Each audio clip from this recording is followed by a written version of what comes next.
Bien, después de haber ya dado un principio, una iniciación, una breve introducción de lo que son los nuevos movimientos sociales, en el segundo video, que es el último video,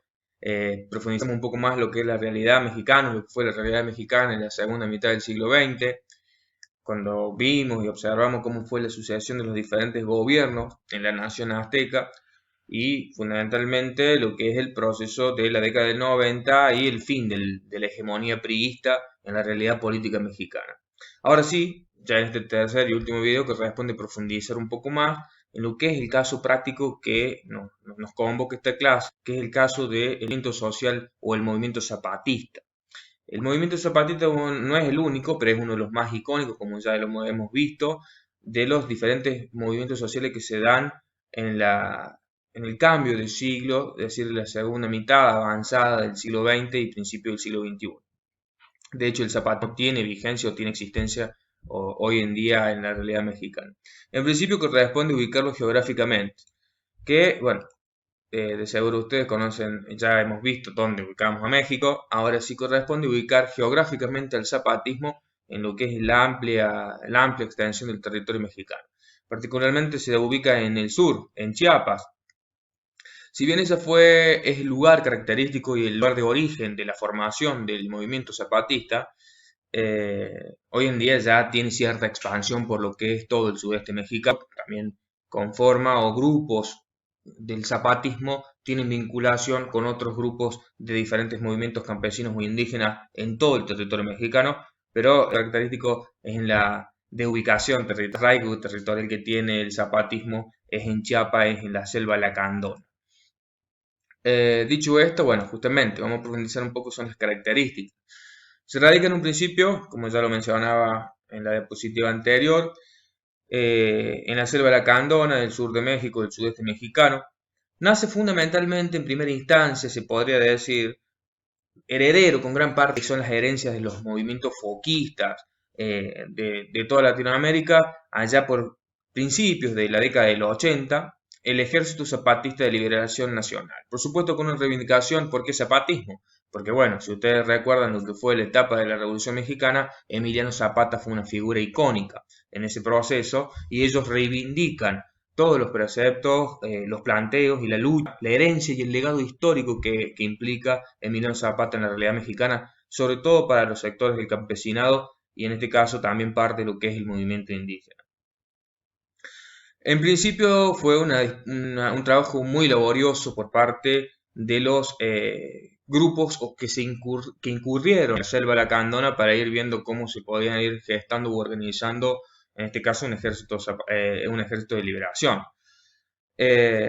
Caracterizar también un fenómeno interesante que es no surge, por así decirlo, el movimiento zapatista de la propia idiosincrasia o voluntad del campesinado, sino que hay una fuerte inserción de sectores de la pequeña burguesía, intelectuales, académicos, profesores universitarios, que incursionan en lo que es el mundo campesino del sudeste de México y van estableciendo contactos y así de esa forma se va consolidando la organización que conduciría al movimiento zapatista, donde una de las facetas,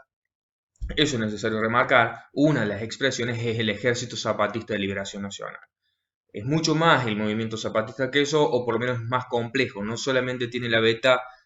por así decirlo, miliciana, armada, sino tiene una comprensión o una intervención mucho más amplia de la realidad, por eso que no se limita a un ejercicio, si quiere, militarista o paramilitarista en el sentido de las disputas por el poder de las teorías foquistas y demás, sino que justamente implica una concepción del mundo más compleja o más amplia, por lo menos, si podríamos decirlo. Otra característica interesante que es necesario remarcar es que en un principio, aproximadamente, justamente como decía, en la década del 80, se calculaba un cuerpo bastante limitado, interesante por supuesto, pero bastante limitado, cosa que fue consolidando con el transcurrir de los años y ampliando, de hecho, su grado de incidencia. La lucha armada era una herramienta, en cierta forma, que perseguía los principales preceptos del movimiento zapatista en casi hay una suerte de transversalidad en todo su proceso histórico, que es la democracia, la libertad y la justicia. Pero fundamentalmente rediscutiendo o reconceptualizando estas grandes ideales de las sociedades modernas, disputando el sentido de qué es democracia, qué es libertad y qué es justicia. ¿Se entiende? O sea, ya no la toman a la ligera, sino que dan o plantean de lleno una disputa por la significancia de estos principios o valores cuasi universales que son propios de las sociedades modernas y del liberalismo clásico. También otra de las características interesantes, que ya lo mencionamos en el primer video, es la característica que atraviesa al zapatismo en cuanto que rechazan de plano la disputa por la intervención o la transformación en una organización política que dispute por el poder del Estado. Ellos nunca se lo plantearon abiertamente hasta que, bueno, justamente ya vamos a ver si podemos profundizar hasta las elecciones las últimas elecciones del 2018. Fue la primera vez que tuvieron una intención concreta de participar electoralmente. En algunas instancias, después de adentrado el siglo XXI, sí apoyan a candidatos, pero nunca habían presentado candidatos propios, salvo en elecciones estatales pequeñas, digamos, no a nivel nacional o regionales. Nunca disputaron el poder del Estado a nivel nacional, salvo, como les digo, en la última elección del 2018, donde ganó Andrés Manuel López Obrador. Otras características interesantes del zapatismo. Como bien mencionaba, si bien la organización, los principios organizativos se dan en la década del 80, el punto neurálgico del quiebre histórico del zapatismo es el 1 de enero de 1994. Que si recuerdan ustedes, le mencioné en el video anterior, el 1 de enero de 1994 entraba en vigencia el Tratado de Libre Comercio de América del Norte. El Tratado de Libre Comercio, que era una de las más concretas expresiones del neoliberalismo en la realidad cotidiana de los mexicanos. Y por supuesto también en otros países, ¿no? Pero bueno, particularmente en el caso mexicano es la inserción del zapatismo.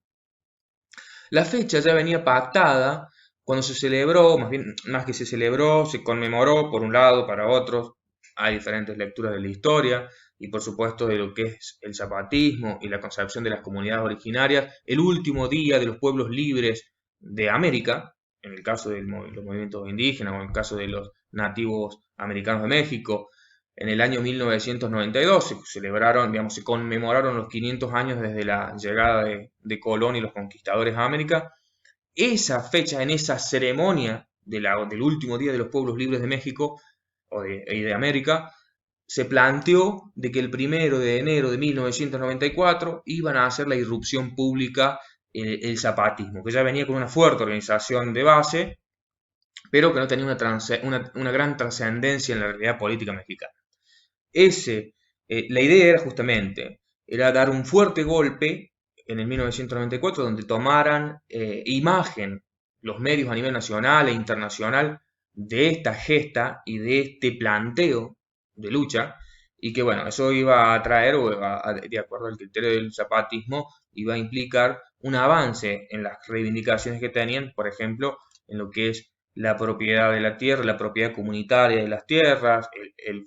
fin de los grandes latifundios, grandes procesos de reforma que justamente apuntarán a la satisfacción de los planteos y las reivindicaciones del movimiento indígena que habían sido históricas en el caso de México y que bueno, a medida que después de la reforma, que puede que lo hayan trabajado, no recuerdo bien el plan de estudios de ustedes, en el caso del gobierno de Cárdenas avanzó mucho en materia de reformas agrarias, pero justamente con el transcurrir de los años y el avance del neoliberalismo, los campesinos mexicanos fueron muy despojados de las propiedades de sus tierras. En el año 94 hace la irrupción pública del zapatismo, es sofocado fuertemente por el gobierno, por el Estado mexicano, se dan grandes procesos de matanzas, así concreto, muy cruentas, que no, por no caer en un sensacionalismo no las puse acá, pero ustedes pueden buscar las imágenes de lo que fue el ejército mexicano acabando con masivas cantidades de movilizados, de habitantes mexicanos movilizados en el levantamiento zapatista. En el año 1996 se dan los acuerdos, o se da el acuerdo de San Andrés, que era una suerte de pacto o de conciliación entre las partes, entre el zapatismo y el Estado mexicano. ¿Cuáles eran los grandes planteos, las grandes reivindicaciones del zapatismo? En primera instancia, por supuesto, la liberación de todos los zapatistas presos, que habían sido apresados después de la irrupción en el 94 y fueron los que no habían sido masacrados por parte del Estado mexicano o del ejército mexicano, también, o por supuesto también fuerzas paramilitares, hay que mencionarlo, ¿no? No solo fue el ejército en sí mismo, sino fuerzas paramilitares de derecha y de los propietarios de los grandes latifundistas de México, que bueno, atacaban y aún hoy lo hacen con cierta regularidad a las comunidades zapatistas. Una de las reivindicaciones es la liberación de los zapatistas presos, el establecimiento de una comisión gubernamental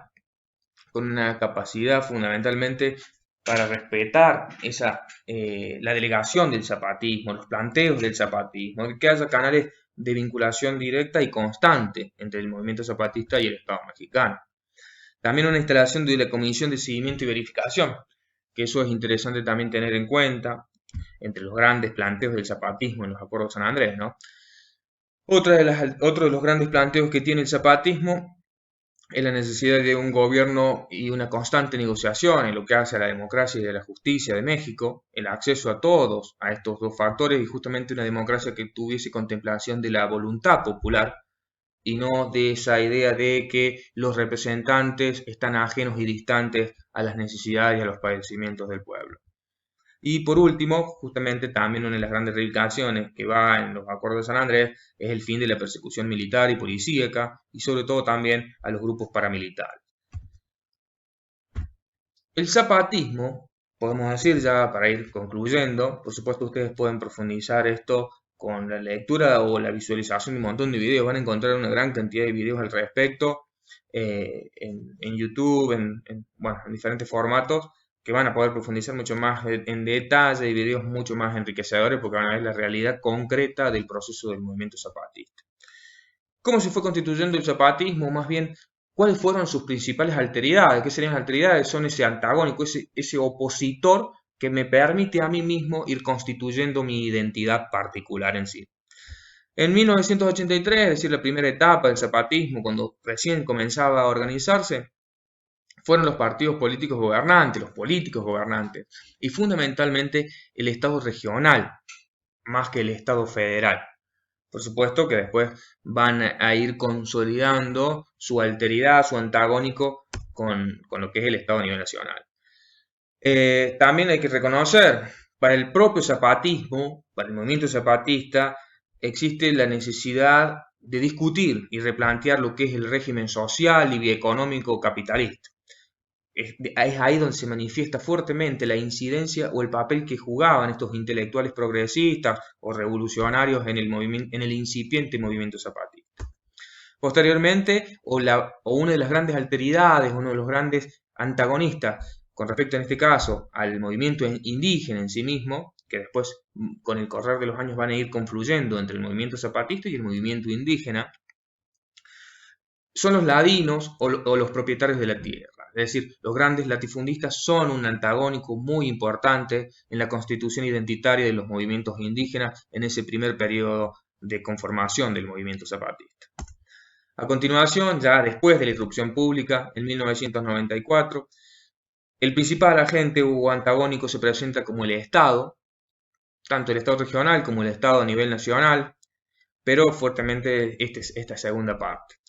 Por supuesto, también se establecen como antagónicos las fuerzas militares y paramilitares. Ahora sí, ya no aparece el capitalismo como lo hacía en una primera instancia, sino la faceta neoliberal de este capitalismo. Y otra de las características es el mal gobierno, que es por eso que el movimiento zapatista plantea como una contracara el buen gobierno, que es el que ellos llevan adelante en sus procesos de democracia asamblearia.